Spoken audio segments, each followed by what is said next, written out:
Are you tired of overpaying for your gold, silver, and platinum bullion coins and bars?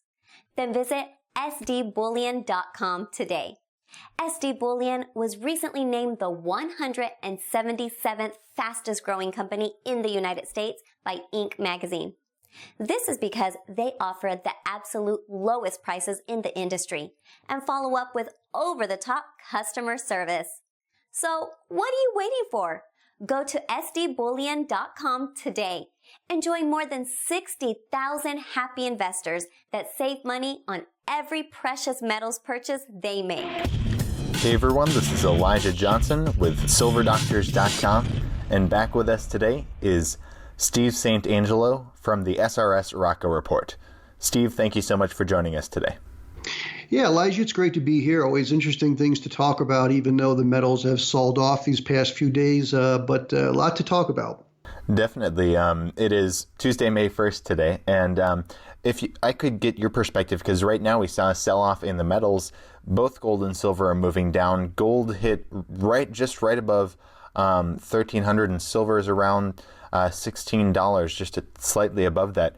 What is your perspective on why gold and silver are selling off? It's hard to know what the market sentiment is, what's motivating trading, and it's trading really. It's not buying, it's trading. It seems to me that what the geopolitics, the trade wars that were really being on the forefront in the media in the beginning of April, that in March and April, that pushed up the price of oil, pushed up the price of the metals, commodities. And now, even though we're having some discussion or some threat of war with, Israel and Iran, it seems as if this trade war thing has played out. It doesn't seem to be as much of an issue, and the geopolitics is kind of reversing a little bit. So that pushes the price of the metals up, and now they're coming back down. But again, I look at the metals over a longer period of time and what's happening, kind of like a retirement account. It's something you do over years and years. So to me, this is kind of like white noise. But according to traders, yeah, the metals, I think this is the lowest they've been since March, as you mentioned. But silver right now is right at the primary silver miner's cost of production. And so that's a very interesting trend for me, because gold is still $100 above its break even. So, but that's how I see the markets currently. Now, we were talking before the interview, and you were saying that it looks like we're pretty much at the bottom for both gold and silver, and that there probably won't be as good a time as pretty much right now for people to invest in gold and silver? Well, not quite. Let me qualify the statement. Sure. If we have a continued market sell-off, and when I'm talking market sell-off, we start seeing some big days. We start seeing 500, 800,000 points off the Dow Jones. Yes, the gold and silver prices can fall. The difference today compared to, let's say, 2008, everything went up. I mean, oil was trading at 147 in 2008. It fell to $30. And so everything started to fall. And so gold went to 1,000. It fell to below 700. Silver went to 20. It fell to 8, 9. Now, what's interesting, when oil fell to $30, it's about double what it is right now. It's 65. So the price of silver at 16, that's now actually the cost of production for silver. Well, back then, cost of production was much less. And so ore grades are falling. Same with gold. So even though I do see the metals could sell off more, as I mentioned, according to my analysis, Elijah, the primary silver miners, it's about $16 now. Now, that's not base metal, and I hear people saying, well, most of the silver comes from base metal mining, but there's not a lot of profit either in copper, zinc, and lead mining either. There is profits there. So even though there's a lot of silver byproduct, they need that revenue to fortify their balance sheet. So there's not a lot of profit in the base metal mining industry as well. And 30% of silver comes from primary silver mining. So it's interesting that right now silver is like the least favorite. It's there's still interest in gold, but there's not a lot of interest in silver. That will turn around when the markets really start to crack. So even though we could see lower prices for precious metal prices, I think they're closer to the lows than most stocks and real estate. Now, you recently put out a video saying that gold and silver will probably not crash, at least not that much, along with a stock market crash, if we're going to see a stock market crash in the future. Can you expand on why? Yes, well, I have a new video, and I show the gold and silver price ever since 1998, 20 years. And if you look at the MACD, which is a technical analysis on the bottom of the chart, you'll see in 2008, gold and silver, the MACD went up with the S&P and the Dow Jones. Then they fell, but then they went up even higher in 2011. Well, in 2014, 15, and 16, the MACD was negative. It was extremely negative. And so gold is a little bit above the MACD baseline, and silver is below it. Now, if you look at the Dow Jones chart, I mean, it's amazing. The Dow Jones chart its MACD is at 1,761. That's the reading. Now, the baseline, of course, is 0. And in 99 and in 2000, let's say 7, 8, it didn't get above 1,000. And in 2009, it fell down to below a negative 1,000 on the MACD. And then it shot all the way back up. Now it's at 1761. It's so overvalued. So the markets have seen most of the, let's say, asset inflation has gone into the stock market. It's gone into the crazy stocks like Amazon, Netflix, as well as even Walmart. But even Walmart, even though Walmart's overvalued, you get a dividend. If you're a Walmart stockholder, you get a $2 a share dividend. Amazon doesn't pay a dividend, neither does Netflix. So the interesting thing is the stock market, the indexes, a lot of the stocks, they're severely overvalued, severely overbought. But the gold and silver are at their baseline, which, again, they could still go a little bit lower, but they're not set up like they were in 2008. And the markets are much higher leverage and overvalued twice as much almost than 2008. So that's why I don't see the gold and silver prices crashing. Harry Dent is one of the analysts that suggests we're going to see $700 gold. Well, I've got a chart since 2000, and if I continue that chart all the way back, probably for decades, the cost of production from the larger gold miners and the spot price of gold. The spot price of gold has never been below the cost of production. And even though there's a lot of gold out there, it's still based upon the cost of production. And so right now, even when the oil price crashed and the silver and gold prices fell to the lows in 2016, gold didn't get below. The cost of production was $1,109 for Barrick and Newmont. The market price on the average didn't get below $1,160. That was the average for the year. So, I'm sorry. That's right. That was the average for the year. It was $1,160. I just don't see gold ever going to $700. And so, even if the oil price fell, it would have to fall to like $5 a barrel for gold maybe to go below 1,000. So that's why I don't see, that's another evidence, Elijah, why I don't see gold prices crashing. So is 1,000 about the lowest you see gold going? And then also, what's the lowest you see silver going? You see, this is again the difference. In 2016, we had the market sold off 2,000 points, the Dow Jones. I think it fell from 1,700 to 1,550, 1,750 to 1,550 in a relatively short period of time. Well, during that sell-off, that was the second largest gold inflow of gold into the ETFs. And the gold and silver prices really took off. Now they continue to take off once the markets recovered and went higher. But even in the initial stages of the 2,000-point sell-off, gold and silver rebounded and were moving higher.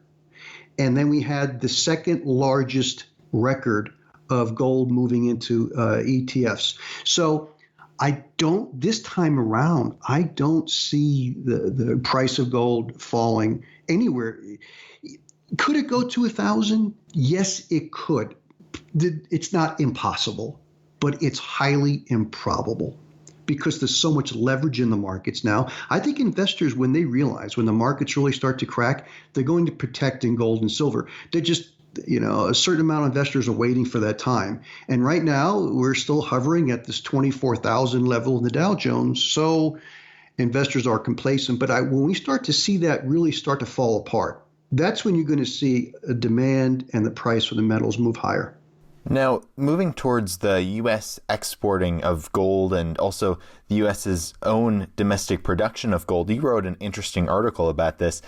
You talked about how pretty much the U.S. is exporting the equivalent amount of gold to Hong Kong as they are creating domestically. Yeah, according to the USGS, pretty good information, the U.S. exported 15.5 tons of gold to Hong Kong just in February. That was double of the 7.2 metric tons in January. And if we look over the 6 months before that, there were 25 tons of gold exported to Hong Kong from July 2017 to January 2018. And in just 1 month, we had 15.5. And according to the USGS, the U.S. gold mines, domestic gold mine supply was 15.8 metric tons. So if you consider all our mine supply, basically we exported it all to Hong Kong. Now, we do import gold, and I did in my article show that if you consider imports, there was almost a 17 metric ton deficit. And I didn't calculate scrap or let's say demand, and there's still good demand for gold jewelry and some investment. So, but they kind of, let's say they negated each other. So that's still a 17 metric ton deficit in the first 2 months of the year. So again, with just more evidence that gold continues to go from the west to the east. And what is the significance of this? I mean, what do you think that means that, gold is going from the west to the east, but what does that really mean for the average person? Well, this is a joke I use sometimes in my articles. To me, it's brain damage. And that's what that means. You see, unfortunately, Americans have been brainwashed to believe that debts are good, that buying stuff they can't really afford, and just we fill, and I can even include myself, we fill our homes with so much stuff that we have to go out and rent storage sheds to house all this stuff. And instead of saving some of that, not buying all that and putting it into, we have insurance. Everyone has a home insurance or car insurance, and it's smart to do that. And so if you would to purchase, precious metal insurance, it's a very smart thing to do. But unfortunately, most Americans have been totally brainwashed to not understand about the precious metals, why they're such an important part of what they should be buying on an ongoing basis for their retirement. But what's interesting now, it's impacted the precious metal investor. They have really cut back on buying. And so I think the issue is, Elijah, and we can talk about this maybe in the next question. I want to discuss about the gold and silver eagle sales.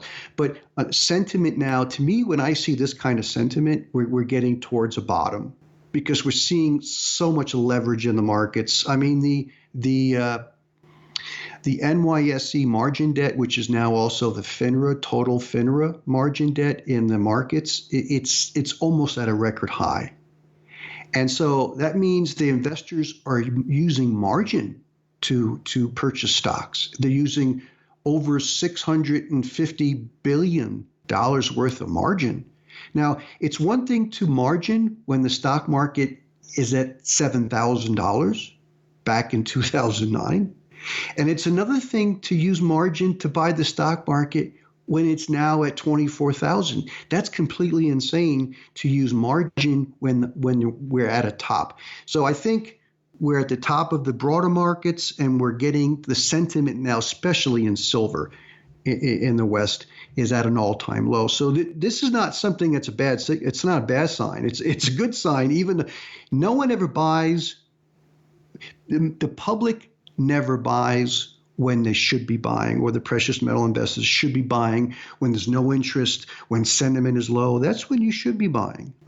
But when do we buy? We buy when the price starts going up, when there's panic, when the markets start crashing, when there's huge dislocations in the financial industry. That's when we buy. But we should be buying all along, especially when the sentiment is this low. But we don't follow that advice. Definitely. And if you could discuss a little bit about the Gold Eagle sales as you were talking about.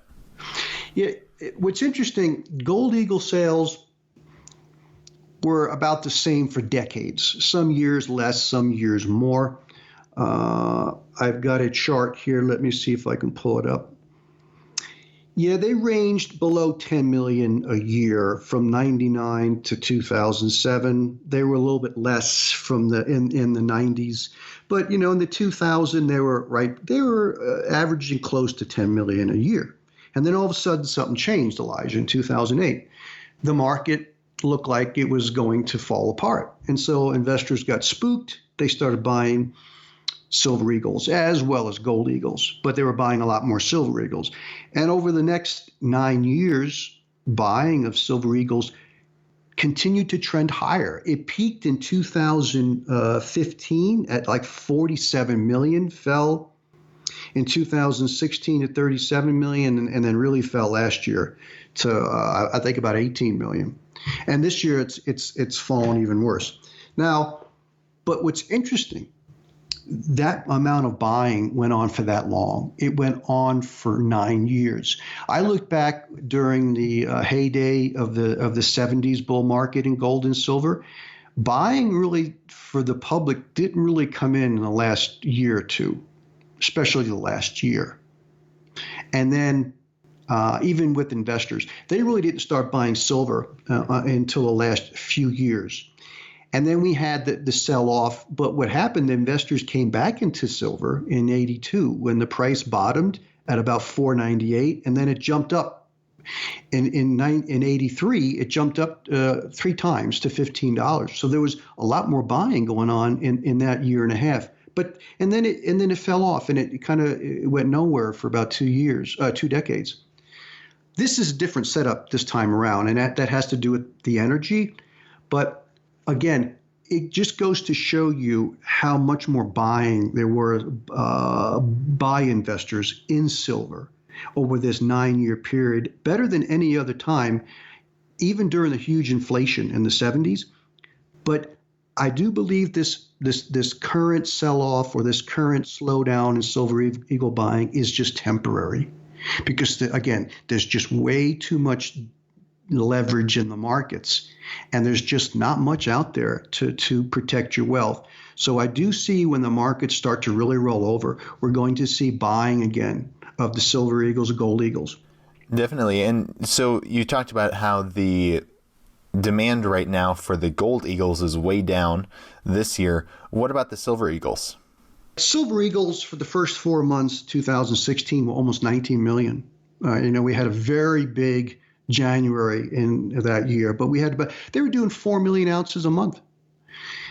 So we had almost 19 million. And then in January, April 2017, it fell a little less than 9 million. And then this year, we're a little more than 6 million. January sales were a lot less than typical January sales. So, the frustrated precious metal investors, I see them. They come out now and they talk about how the precious metals are a horrible place to be. But what's interesting, When that starts to happen, that's when you know that's where you should be in the precious metals. Again, owning precious metals isn't something you do, you trade. It's not something you look to make to get rich quick like the cryptos. The cryptos, that's the place if you want to get rich quick. Let me tell you, to watch some of the cryptocurrencies like EOS jump 15, 20% in a day, if you don't think that is a bubble, there's no sane asset that goes up and down 10% and then down 8% in a day. And that's the way the cryptos trade.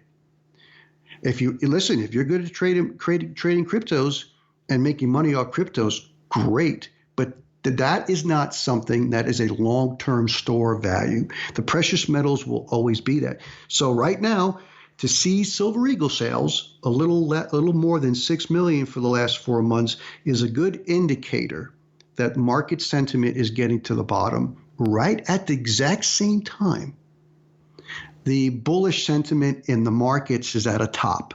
So I do see those reversing, and when they reverse, it's going to be quite interesting. All right. Well, Steve St. Angelo, thank you so much for joining us today. Do you want to share with the viewers where they can find you? I want to let your followers to know that I have my SRS Rock Report YouTube channel. They could check that out. I put out one video a week. And also, I continue to put out 2 to 3 articles at the SRS Rock Report. And I will continue to update what's happening in energy because energy is the driver of the economy. And when energy starts becoming really problematic, so will the value of most assets. And that's the reason why you want to be in gold and silver. And that's the broken record, but that won't change. All right. Once again, Steve St. Angelo from SRS Rocco Report. Thank you so much for your time today. Thank you, Elijah.